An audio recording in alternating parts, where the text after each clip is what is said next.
aren't they? Just over the wall if you fancy Not a good side screen now. So, listen, thanks very much for coming.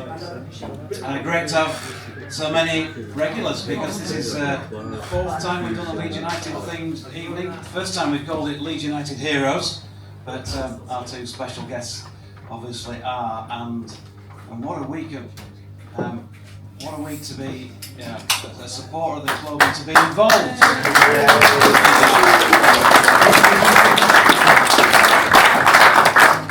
It's almost like I thought about that when I organised the evening. Well, I hoped when I organised the evening there would be something like this. So, thanks for coming and thanks for supporting those fundraising bits that we've put on already.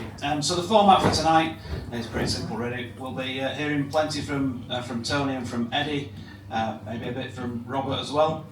As in the first hour or so, we'll have a break for pie and peas around about 8:30, and then 9 o'clock, a chance for loads of questions and celebration sorts of things from you guys in the audience. So, without further ado, I'm not sure really if we need to introduce the fella in the middle, because it's about his fourth appearance here at Rawdon Cricket Club. But let's just say, what a great player, what a great family involved with the club. Scottish international, no footprints in the snow. You know all of that because we've heard it before. We want to hear it. And that's a load of rubbish, because I did leave footprints in the snow. I tried it one day after Don said that, and there were big footprints or something. So please give a massive welcome to Eddie Gray.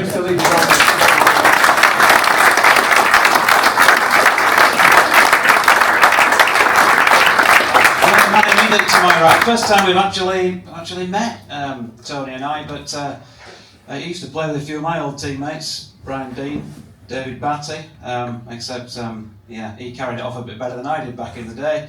A 1991-92 championship winner, of course, in the first division days. I think it was Fans Player of the Year during that first season as well, and also Premier League. I met the Premier League team, I think, in the first year of the Premier League, 92-93.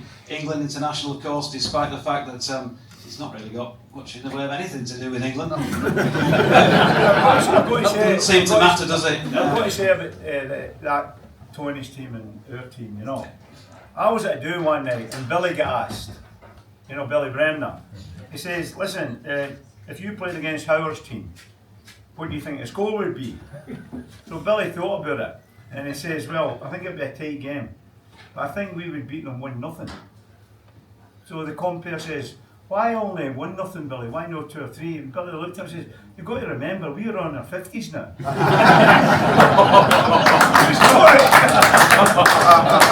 Anyway, please welcome Tony Dorigo.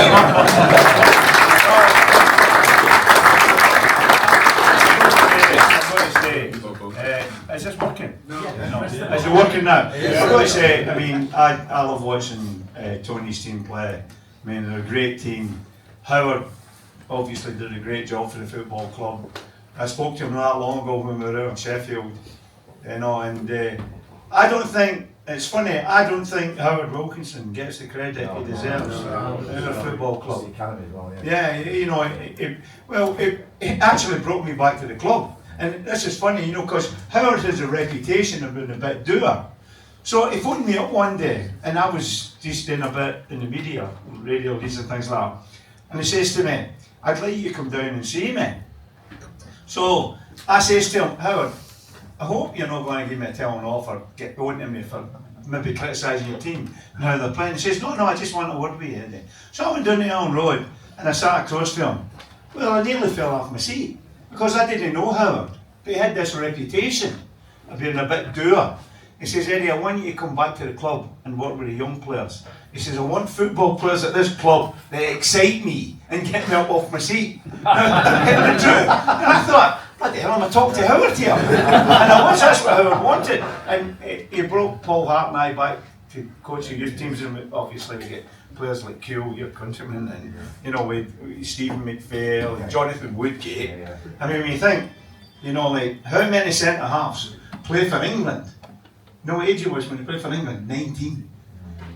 You don't usually get a centre half playing for England the age of 19, unless they're good, you know. But that was what Howard says to me, and when I come back to the club, working with Paul Hart was brilliant.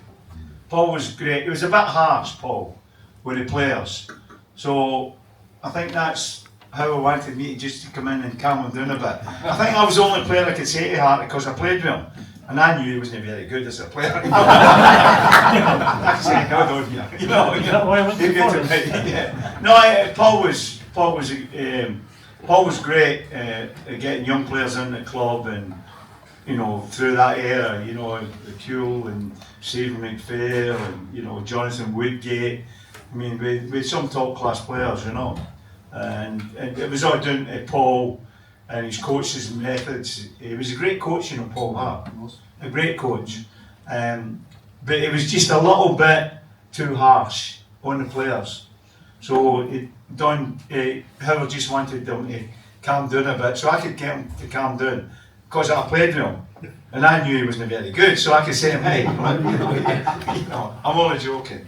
No, but he was a great coach, and he helped. When you actually look at the foundations of the football club, Paul had a big part to play in that. The number of players that come through, Kuhl, Woodgate, Stephen McPhail, all the players that come through under him, all went on to help establish the football club again.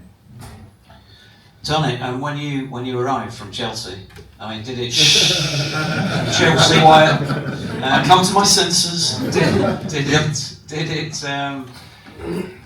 it feel an intimidating sort of an experience going back to Leeds, who were a club again on the rise after a bit of intimidating? No, not at all. I think for me, at Chelsea, it was chaos. It was absolute chaos, and one person was responsible for that chaos, and that was Batesy. Absolute bloody nightmare. He really was, and we had some really good players. The manager was John Hollands. He had no chance because he wasn't managing. Ken was managing. And some of the things that he did were just mind-boggling. For instance, imagine we're about to play the first game of the season, and he gets his number 2 to go into the dressing room, and an hour before the game, A4 sheets of paper, and he asks all of us to sign these documents. So we read the documents, and it said, we are going to deduct £750 out of your wages, because that will be the tax on the free tickets you're going to get this season. An hour before, John Hollands had 7 weeks with us, preparing us, revving us up, ready to go, and an hour before, he decides to send this joker down, get us to sign the documents. So we tell him, piss off, we're not signing. So we stay in our suits. He goes back to Ken. Ken sends him back again and say, no, you've got to sign. I said, we don't have to sign, we're going to sit here, we're on strike. We went out 40 minutes before the game, 20 minutes late. Just ridiculous. We go out, we win 2-1. That's just one example of the chaos surrounding the club. And it's because of him. So you look at managers, but also it's the owner, it's the leaders, they're the one that set the direction. I soon decided that this is not going to work. I need to go somewhere where everyone is rowing in the same direction. And I had 3 or 4 opportunities to go to different clubs, but I was going to go away with England to Australia, and then decide, when I come back, I was going to decide which club I was going to go to.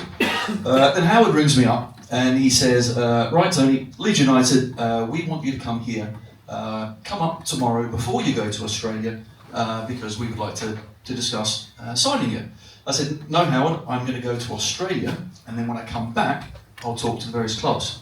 He says, you didn't hear me correctly. I said, come up tomorrow, we're going to talk to you about signing you. I says, Howard, no, he goes, no, Tony, stop. You're coming up tomorrow, and I'm coming up tomorrow, and that's it. So I come up, and I loved it right from the very start. I just loved the feel about it, his attitude, and more importantly, what he said to me about myself, about the team, about what we needed, how we were going to play, how he would improve me. And I just got a feeling with Bill Fotherby and Leslie Silver that everyone was rowing in the same direction. I already knew, because the previous season, obviously I played against Leeds United, finishing 4th, Gordon Strachan, Gary McAllister, all these great influential players, the atmosphere. So I knew that, well, they finished 4th, they want to improve, this is the place for me. And so I signed. before I went to Australia. Surprise, surprise. And then, unfortunately, I got a double hernia. And so I came back injured and I had to have an operation. And before I'd even played a game, I'm now in the hospital, had it done, and it takes 5 weeks to recover. Actually, sorry, 6 weeks to recover. So Howard calls me in, and when you talk about his dower, I'm thinking, oh God, here we go. He's calling me in to see how I am. How's the operation gone? He says, Tony, how are you going? So yeah, it's good, it's fine, but I think I might just get a pre-season game in before the season, but I think I'll be okay. And he goes, you know what? I think we've signed the softest Aussie ever. I've gone, for fuck's sake. What, is he winding me up or is he testing me? And I saw Coach Mick Hennigan at on the desk behind, just keeping quiet, just looking down. He goes, I can't believe it. Aussies are supposed to be hard, but you, I think you're soft. I had a player at Sheffield Wednesday, he says to me, called Nigel Worthington. And I know that the surgeon says 6 weeks, but Nigel came back in 5 weeks. But I happened to sign the softest bloody Aussie ever. I said, right, okay, Howard, listen, he's come back in 5 weeks. I'm going to come back in 4.5 weeks. And if you're used to him playing left back, wait till you fucking see me. You're going to love me. And guess what? I had to come back 4.5 weeks. In Ireland, I came on substitute. But he had a great sense of humour.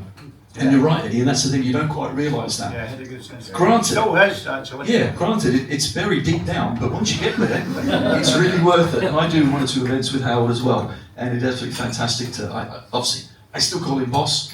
I respect him immensely.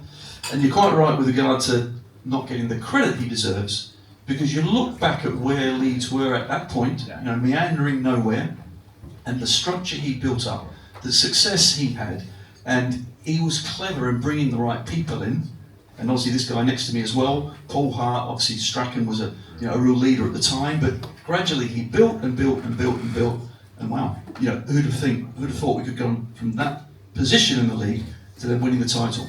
So yeah, I love the guy, I really do. Yeah. He definitely doesn't get the credit he deserves, Howard, for our club. I give him a lot of credit, That's what I was saying, like when they called me down the Elland Road, I nearly fell off my seat when he says, I want players to play for me, the excitement. And how I had that reputation, I had a reputation of being doer, but when you actually look at the players, that played for Leeds United under a left back, bombing forward all the time, it's true, isn't it? Gary McAllister, one of the best players I've played the game. Gordon. And he just built the side round probably about 5 or 6 really top class players. He's only talking about Scottish players, isn't he? Well, Robin's Scottish, isn't he? Top players. So talking, if Howard Wilkinson was underrated for what he achieved with the club, another fella's just got the team back into the Premier League. And there's been a lot of reaction on social media. I read a string yesterday, which started off with about the first 4 or 5 messages saying, Daniel's got to go. He's not a Premier League manager. Don't care what he's achieved in the Championship. He's got to go. And then, plenty of support as well. But even to read the top 4 or 5, given what's gone on in his career previously, with what he has achieved in the last couple of seasons, it still feels like a shock to my system. I don't know, what do you think of it? I don't understand it, to tell you the truth. Can we get you a microphone? Yeah, I think, is that on? Yeah. I don't understand it. I mean, the manager's done everything that Leeds United fans want him to do. To get promotion back into the big league. And I think he's doing a tremendous job. I mean, football's a funny game like that. I mean, if you're on here the night, and I bet if you all picked a team, he's when you pick the same 11. There'd be so many different teams and so many different players in the team. People have got their ideas, but any manager that goes to a club like Leeds United and has the season that he's had, getting him back into the big league, obviously to me, it deserves a chance to take the club forward. That's how I look at it, And I'd give him a full backing, to take the club forward. But you know, football's a funny business now. You know, like, you just don't know what will happen, you know, at the football club. I mean, obviously the people that have come into the football club, the owners, have done a good job. And the good job was to get the club back in the Premier League. And whatever people think of that and who they put it down to, they own the club at the present time and they took us back into the Premier League. So they'll take it forward how they see it. I mean, it's a little bit different, I think, for the sport that they're used to, you know. And I think that the club will get it right, but I'd be very surprised and I'd be disappointed if Daniel didn't get the chance to take the club into the Premier League. Really? What are your thoughts? What sort of resources is he going to need? Just on Daniel as well, I think you've got to look back to all the circumstances when he took over. And the first season he took over, what a disaster. You know, the things that were happening to the team, to the players, you know, he coped with that, I thought, fantastically well. Then we unfortunately lost our way the last 6-7 games of last season for a number of reasons. And then following summer, what happens? Sell is arguably 3 best players again. And what does he get back? Like 20 million quid. And sold 100 million, get 20 million quid. So, yet then he's expected to suddenly produce miracles and then get promoted. Well, guess what? He's done. He has. He's produced miracles. And what I see is a great group, a great tight group. They trust, respect each other. They work hard together. And who does that? Who forms that? Well, it's the manager and his coaching team. It's that atmosphere. And so I think he's done a tremendous job. When we've had draws or losses, he's been nice and calm because he's seen it all before. When we win 6-0, well, he's seen that before as well. And just keep this level-headedness about him. I think he's done great. And you're right, the Norwich thing, he had next to no money and you're supposed to survive in the Premier League. Not going to happen, is it? It's not going to happen. We know what we need. They're going to back him though this year. Of course they are. Of course they are. These guys aren't I here know to... they're building ground, but are they going to spend on players? They will spend on players. They will do as much as they can financially within the rules to have a right good go. Simple as that. And even if you think, okay, they're just investors, but it's all about asset. If you're an investor, you've got to think about asset. This is weird because I'm talking business, yet it's a football club, but that's the reality, isn't it, in this day and age? So your asset, by staying up there for 2, 3, 4 years, just grows and grows and grows. They're looking for a return with their investors. That's what it's all about. But I'm with Eddie. I think they'll get it right. I think they will spend. Saying all of that, though, you can spend as much as you want. You spend it wrong, and you're in a lot of trouble. I just look at Ipswich. They spent a lot of money to get within, 12 points of safety? They're not even close. Leicester, disaster. Southampton.